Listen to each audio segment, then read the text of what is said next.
All right, guys. So if there's one thing that most of us are interested in hearing, it's good story, especially if that story is a true life story. Today here on Lapote YouTube channel, I'm here with a young lady who goes by the name Barbara, and she was pregnant at the age of 16, and now she owns a master's degree and she's a board of director, and she wants to share her story here on Lapote YouTube channel. But right before I go in, if today happens to be your first time that you are watching us, kindly subscribe to our channel so that anytime we come up with an interview, you'll be able to watch it. So, Barbara, it's nice to have you on Lapote YouTube channel. Thank you for having me. It's a pleasure. Yeah.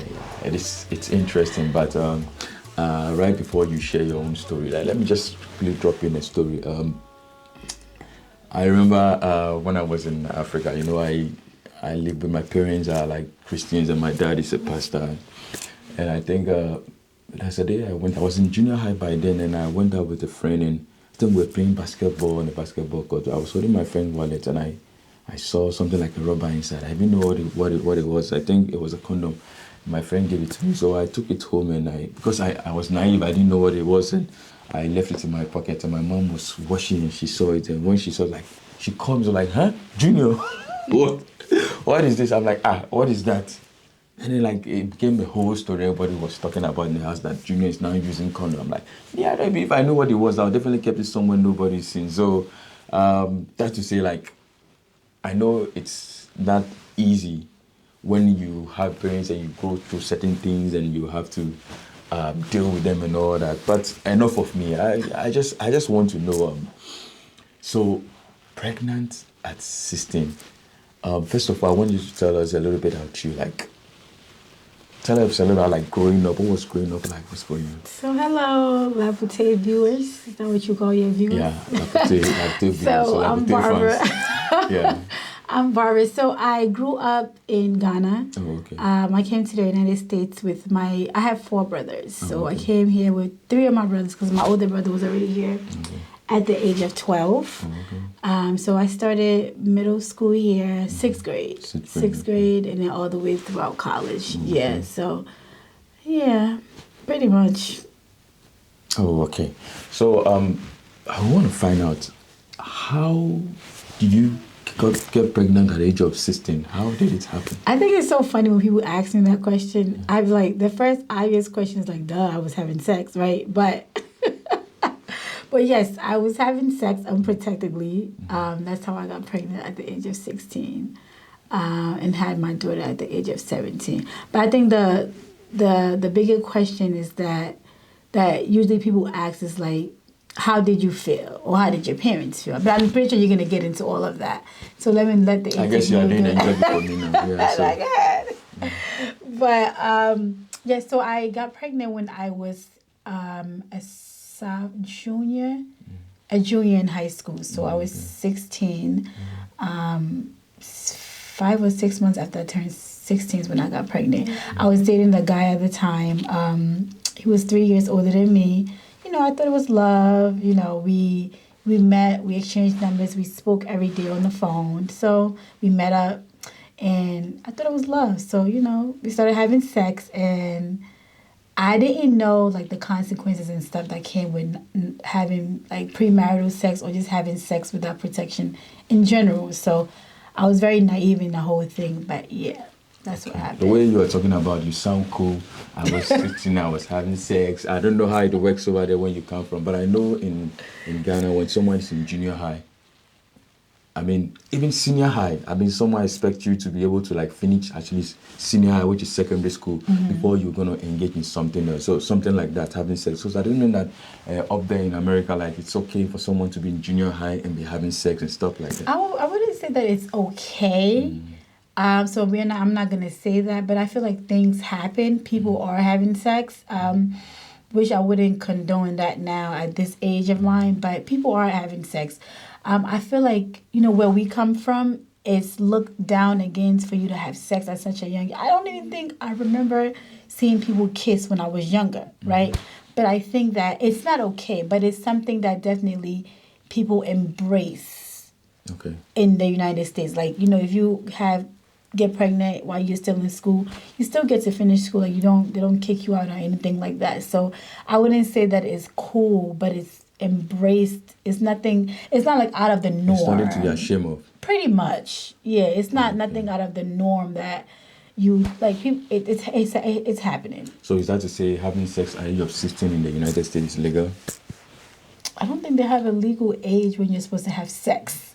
Oh, okay. I think that it depends on who you're having sex with, right? Okay. So obviously, if somebody is 16 and you're having sex with someone that's 25, that's a problem, right? Okay. People do it all the time, but I don't think they have a legal age to have sex. They have a legal age to drive. They have a legal age to buy alcohol, but they don't have a legal age to have sex. Okay. That's actually a very good question. No, they don't have that. So the person that you were having sex with by then, was the person older than you, or? Yeah, he was 3 years older than me. Oh, he was. Okay. Well, yes, he was. But when I met him, I was 16. He told me that he was 19. But later on, I found out that he was 3 years older. So he lied about his age, obviously. Obviously, he has to reduce his age so that it will match up. Exactly. But tell me, what was living like for you in the United States before you came? Like, what was living in Ghana was like for you before you came to the United States? So when I lived in Ghana, it was me and my brothers. It was just my mom and my brother, and then my other brother lived with his mom. So it was cool. Like, I was young. My mom had a store, so every morning we had to wake up very early to like set up stuff and then go to school and come home. My mom, I feel like she's very strict. So I feel like I got a lot of freedom when I came to the United States, because now my mom didn't come with us. It was just my mom. It was my dad, my brothers, and my grandmother. My grandmother was older, so I felt like when we came here, we had a lot of freedom to kind of do what we wanted to do, because my dad was always working. He had to provide for 3 kids and his mom, because, American life is not easy. So he was, my dad, up to this day, even though he said he's retired, he worked from Monday through Sunday. Like, I think that's the norm for him. I've never seen my dad take like a day off where he'll call out sick. Like, he's always working. So I feel like he went to work and we got to just do what we wanted to do. Yeah. That's good. So I think there's this thing that always happening in the diaspora, that African parents that come here, like migrate and come to the western part. It's like they are always working there. So like the whole focus is now on work. So I feel like they don't kind of have enough time for their family here. So would you say your dad did a good job by like focusing more on job and like not having much time for you guys? Because I guess maybe your dad had much time for you. I feel like my dad did the best that he could do. I feel like we raise our children the best way we know how to, and the resources that we have. So for my dad, I just feel like in his head, all he had to do was provide for us, right? We needed a place to stay. It was 3 of us plus his mom. So we needed a place to stay. He needed to make sure there was food on the table, we had a roof over our head, and we were well taken care of. So his job was to do that. I don't think that, I guess looking back now, I feel like he did the best that he could. But if you would have asked me that question before, when I was younger, I would say something like he wasn't really present, right? He wasn't present because he was always working. But I feel like he did the best that he could for us. Okay. I do. I really believe that. Okay. Some people sometimes find themselves in such a situation. They go like, oh, it was a one-time thing. Everybody was doing it. Only me when I just went to try it once and I got pregnant. Was that your No, it wasn't a one-time thing. Oh, so you were actually dating. You were going out at the age of 16. Yeah, we were in a relationship. Oh, okay. Yeah, we were. And it's so funny now that I look back, I'm 33 now. I'm like, at 16, you have no idea what a relationship is, right? But we were in a relationship. We were dated. That wasn't the first time that we got intimate. It was several times. So it just so happened that time that we did it is when I got pregnant. Yeah. Oh, okay. So when you find out that you were pregnant, who was the first one you told? So, or who did you confide in? So my dad had this lady friend. She would always come over the house and stuff. They were like really cool. So I told her, but I told her in hopes of. This is what I told her. I told her, like, I'm pregnant, and I want you to tell my dad that I don't want to keep the baby. I want to get rid of the baby, because I was 16. I was still in high school. I feel like I had my whole life ahead of me, and I didn't want to ruin my life, my body, like all those selfish things. So I pretty much told her to tell my dad that I didn't want to keep the baby. Okay. My grandmother, I didn't want to tell her either, but she eventually found out. She's older, so she kind of knows the changes, exactly my body. But my dad, she told my dad, and essentially my dad was like, no, he doesn't believe in abortion and stuff like that. So yeah, I told her, and then I told one of my best friends. Okay. Yeah. So when you find out you were pregnant, you didn't tell the man who was responsible first? I mean, yeah, he actually, what's interesting? He was the one that told me I was pregnant. You didn't even notice you were pregnant? No, so... Interesting. Okay. So, and I mean, I don't know how detailed you want me to get, but it was Thanksgiving, back those years, back 14 or 16 years ago, Thanksgiving. I went to meet the family, and then we had sex. So when we had sex, he told me, he was like, you're pregnant. But I'm 16. I'm like, yeah, whatever. But he was the one that so, I mean, obviously when I found out I was pregnant, he knew because I told him. Then I told my dad and, my best friend. But yeah, he knew first. Oh, okay. Yeah. So you told your dad's friend so he can talk to your dad and see that you're going to abort it, like you said. Right. But your dad decided you should keep it. Yes. Do you think your dad took a good decision or made the right choice for you? Or now, for you? yes. But before, no.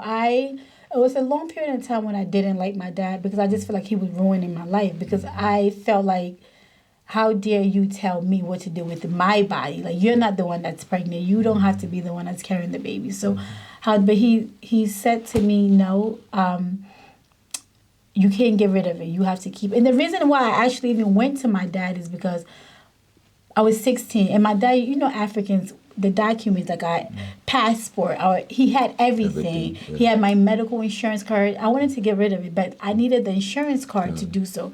And he had it. So there was no way I was going to do it without it. And because I was 16, I needed a consent from an adult. And he wasn't going to do it anyway. So I was stuck. Like, I couldn't even do it if I wanted. If I wanted to. And I tried other routes to try to get it done, but it didn't work out. So if you had those documents with you by then, you would have gone ahead to I would have gone, but I still needed his consent because I was 16. Oh, yeah. Okay. So I still needed him at the time. Yeah. All right, guys, this is Lakote YouTube channel, like I said, and I'm here with Barbara.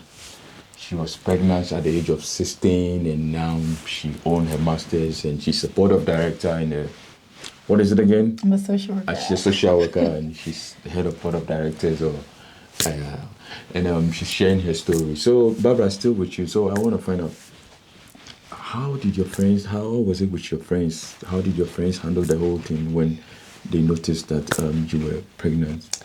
I didn't really have a lot of friends anyway, so it was just that I had like one friend in high school. I had a couple of friends, but it was one main friend. She was my best friend. She's still my best friend. So I didn't really have people that like stopped talking to me because I was pregnant. Because interestingly enough, I wasn't the only person that was pregnant at my school. I wasn't the only one, but I think everybody was shocked because I didn't come off like the girl that was having sex, right? Oh, okay. Yes, I was just always like, I did my work. I wasn't loud. I just stayed to myself. So when my teachers and everybody found that I was pregnant, they were actually very surprised that I was pregnant because it was like, wait, you're pregnant? So I had like one good friend in school, and we literally like did everything together. So it wasn't nothing changed between us. She's still like, she's the godmother of my daughter. So nothing really changed between us. It was just nothing really. All right, shout out to that friend. I guess everybody needs a friend like you in case they find themselves in such a situation. Yeah. Yes. So I'm still with you, so Barbara. So I want to find out that did you receive any support from governments when you find yourself in that situation? I did. So the United States, they have different programs for parents. That like if you're a parent, if you're young, they help you with like milk. They have food stamps. They help you. Sometimes you get cash benefits. You get food benefits. So yeah, it's a lot of programs that help single women that are underage, that are still in school. That gives them a lot of like, I wouldn't say a lot, but they give you some type of support and help as far as like, because milk is expensive. So they give you like those type of help and stuff like that. So buy milk, food, and stuff like that. Yeah. You think the situation would have been the same if this was to happen to you in Ghana? Absolutely not. Okay. Absolutely not. Yeah. All right. So Barbara, I want to find out, how were you able to combine your education, and the pregnancy at the same time? So I feel like, to me, I just feel like there was no other choice. I had to finish it because I was in high school. I didn't want to drop out of high school because, it's the statistics says that women or black women that are underage or that have kids underage, they don't finish school, they don't get good job, they live below like the poverty line and stuff like that. I didn't want to be I didn't want to be that girl. You know what I mean? So for me, there was no other options. I had to finish school. I had to go to college, and I had to just make something out of myself because now I have somebody else that had to depend on me, and I couldn't just keep going on a government assistance all the time because even sometimes when you go to those offices for them to help you, the way they would talk to you is like rude, disrespectful, and stuff like that. And I just knew that wasn't the life that I wanted for me. So it was no other choice. I had to finish school. I had to keep going until I couldn't go no more. So yeah. I guess I would say you're a very lucky person because in Africa or in Ghana to say the system is not like that. Even if you're in junior high or you're in senior high and you're pregnant, I think you'll be kicked out of school. So it's not something that I think you'll be given the chance to continue school because at that age you're not even supposed to be having sex. Absolutely. That's the thing. Yeah. So I'm not lucky, but I'm blessed for sure. Blessed. I don't believe in luck. I believe in being blessed. So but yes. Okay. So that's good. So how old is your daughter right now? She will be 16 in 2 weeks. Wow. Yeah. Wow. So she was 16 in 2 years. So like we are talking about in 2 weeks. In 2 weeks. Yeah. Oh, okay. So happy birthday to her in advance. Yeah. Mom shout out to you wherever you are, girl. Yeah. So then I want to say, so I think so. This happened like somewhere early 2000 or like. Yes, 2014. 2014. No, 2000. Was it 2014? You tell me. 16 years. 2007. 7. Yeah, so yes, her birthday is 8/13/07. Yeah, 2007. Okay. Yeah. Okay, so are you still with the father of your? No, so he passed away when she was 2. So he hasn't really. I mean, his family is involved, but as far as he passed away when she was 2, so she doesn't really know him like that. Okay. Yeah. So how has it been for you ever since you got pregnant and now you have a daughter in terms of relationship wise? How has it been? Because I know we came from in Africa, Ghana to be precise, when someone has a child and it's one, they have this name, everybody call it born one. Mm-hmm. So it's like even if a guy wants to date such a they're like, but you this born one, you go carry. So like how has it been for you in terms of dating? Like I mean, I don't have any issues dating at all. Oh, really? Yeah, no. The guys are coming, huh? All the time. Oh, wow. Wow. I guess you're such a lucky one, man. Yeah, such a lucky one. Man. Yeah, no, I don't have it. But you do have guys, and I feel like I see that with a lot with African men that maybe feel some type of way because the woman already has a kid or whatever the situation is. But I've never run into like a guy that was tell me. If they do, they don't tell me. Like, I don't want to talk to you. I don't want to date you because you already have a kid. I've never had that before. So that's not my story. So up in the US, nobody minds. Anybody can date someone who has got a daughter already. People get married to people that have 5 kids. I know one of my friends, she's not my friend. I went to school with her. She had like 3 kids. And now she's married. Okay. Yeah, so that's it. I mean, I feel like when somebody like you, they like you. Yeah, we all have baggages that we come with, but when somebody want to be with you, they want to be with you despite all the extra baggages that you carry. So I don't see that as a problem at all, honestly. So ever since you were pregnant and you had a baby, have you been pregnant again? Have you? No, I have not. Oh. Yeah. Okay. All right, that's good. So.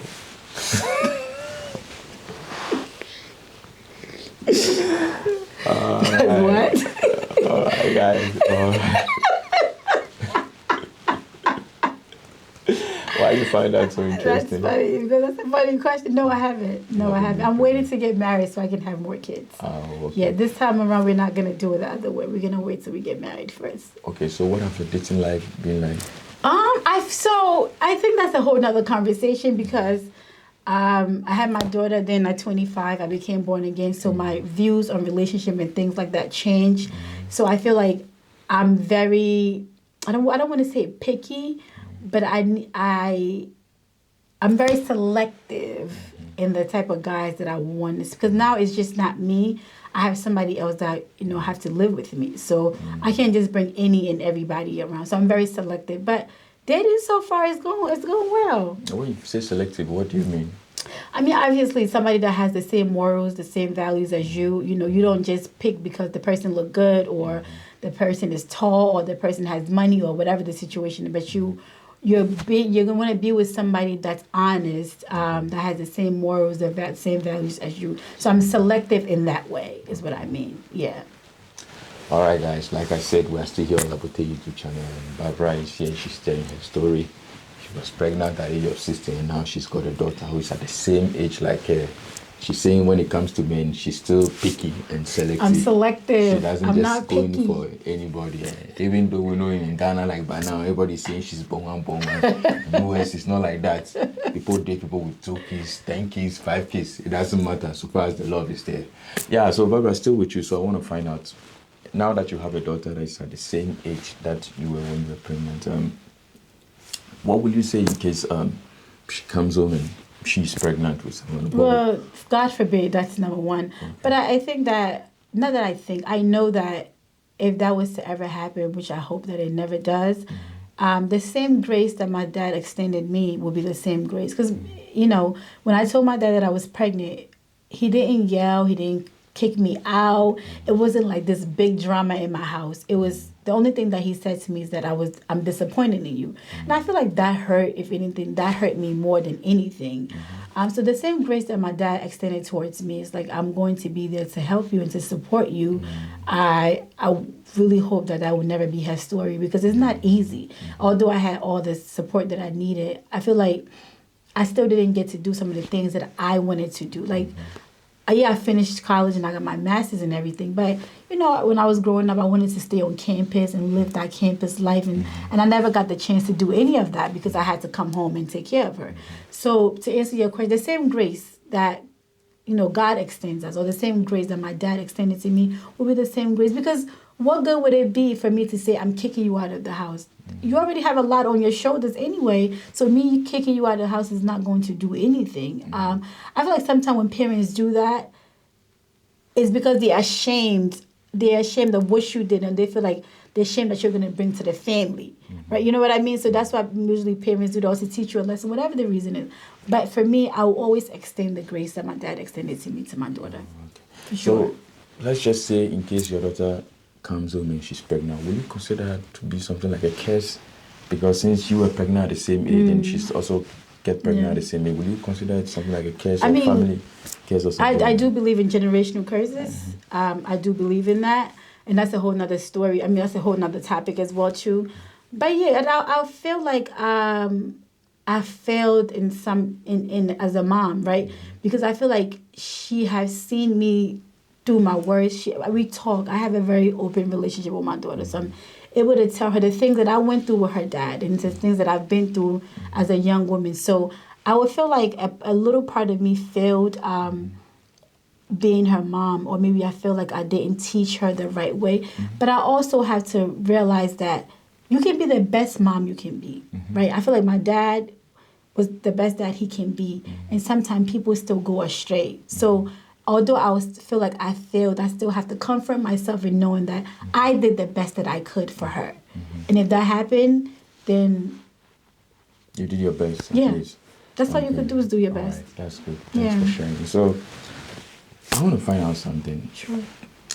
Being a mom at that age is a very difficult thing to handle. How were you able to carry on with like your studies and being a mom? Because at that point you're still trying to find yourself. Yeah, for sure. So how were you able to carry along all the same time? I think that it's majority of the reason why or how I did it is because I have a good support system. My family, I don't come from a perfect family, but I come from a very good family. So my grandmother, rest her soul, she played a very pivotal role in me raising my daughter. She literally helped me raise my daughter, along with my dad, my brothers, everyone, my friends, everybody. chipped in, helped me. If I needed somebody to babysit, they would babysit. If I need somebody to give me this, they did it. I never had a baby. You know, when people are having kids, they have a baby shower.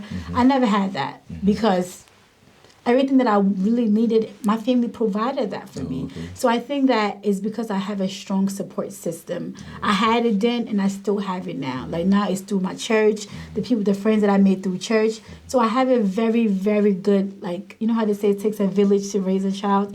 I feel like come from a very dope village. I don't know what to call my tribe, but I have a very good support system. So All right, guys. So to any young lady watching out there, I don't wish you to find yourself in such a situation. But if you happen to find yourself in such a situation, then I guess you also need a village. You also need a village to support you. So it's good to have that out of the way. So what would you say to a young lady who's watching this program right now, or just watching this YouTube channel? yeah. So I think for me, a couple of things that don't have sex before you get married.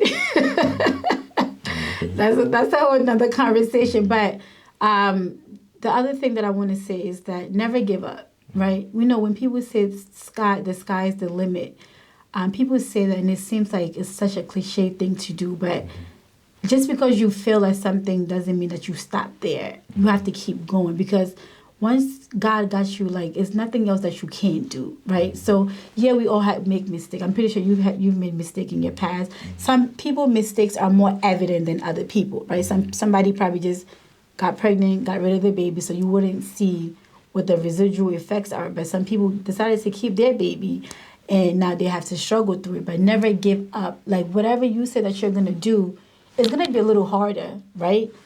But never give up. No matter what the situation is, whatever, no matter what people were, because a lot of people, even from my family, was telling my dad, not my immediate family, but like the outside family, like uncles and aunties and stuff, was telling my dad, like, oh, you need to send her back home. She's useless now, and she's not going to amount to anything because she's supposed to come and go to school, right? And now she's pregnant. So what good is she going to? What good is she going to be? And not too long ago, my dad. Actually, he apologized to me, even though he never told me that. He apologized to me. He said to me that I'm sorry because I didn't think that you were going to turn out to be something. You know what I mean? So whoever is watching, that it doesn't matter what people have to say about you. Just keep going and don't stop. Keep going. You know, it's interesting. Throughout the conversation, you sound more like someone who's very religious. But then I'm asking myself, 16 years ago, what happened? And because if you are that religious like you sound in the first place, you shouldn't be even having sex, irrespective of whether at 16 years it's okay to have it in the US or whatever you're talking about. So what happened? Why? Well, so I'm not religious. I love God. And that hasn't always been the issue with me. So I used to serve the God of my grandmother, meaning that I'll go to church because my grandmother, I was younger, I'll go to church with my grandmother. So I knew God through my grandmother. I didn't become born again until I was 25 years old. So when I gave my life to Christ is when I decided to know who God is, what God wants to do with me, my purpose, and all that stuff. Hence why when you ask me that question about men, I'm saying I'm very selective now. Because I think that back in the day, I was just picking because maybe you're tall, you have a beard, you have a nice car, and I was just going by the outside, right, not really paying attention to the morals and the things. But I feel like the moment I was able to know God and know what God has for me and know that God has a purpose for me, now I'm a bit more selective with the people that I bring around my area, or the people that I let have access.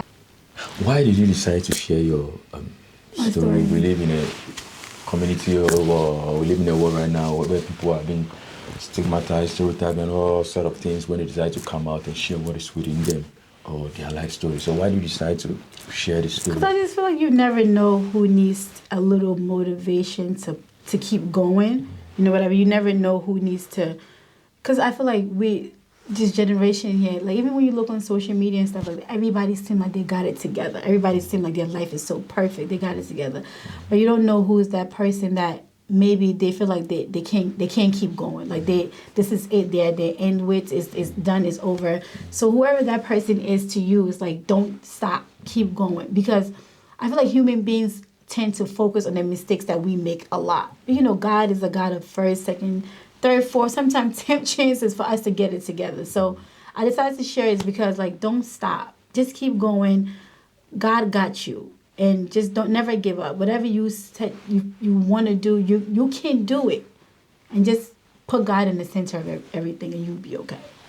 All right, so thanks for sharing. If we say we're going to use one day to talk about all this, so we're not going to finish, but at least a little that you've shared, I'm sure someone can pick something from it. So, once again, like I'm saying, this is Lapote YouTube channel. If you're someone and you're out there, you find yourself in a certain situation, and you're also pregnant at 16 or 14 or 13. We don't hope that, though. We just have to know that that's not the end of the world. I mean, just still try and pursue a career, upgrade yourself in other things, because at the end of the day, it's going to be beneficial to you yourself. So, can I just say something as well? So, I just feel like women, if I have to talk to a lot of young women, because I'm still young, it's like sometimes we make decisions based on how we feel about ourselves. So we pick guys not because they're suitable for us, because we have low self-esteem, because we don't know how much we're worth. So we just do anything and anyhow. So the first thing that I commission every young lady to do is like, get to know who you are, get to know what you like, get to know what purpose God has for you. Because once you know those things, there's no one that, if somebody come in your life and they don't align with you,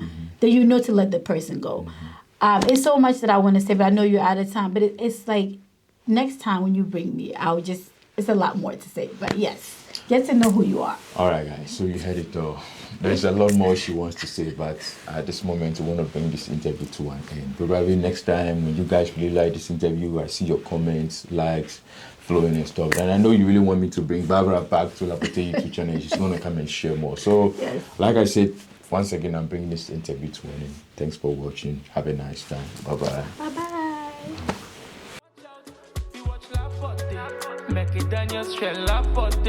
Who no like he Lapote? President Lapote.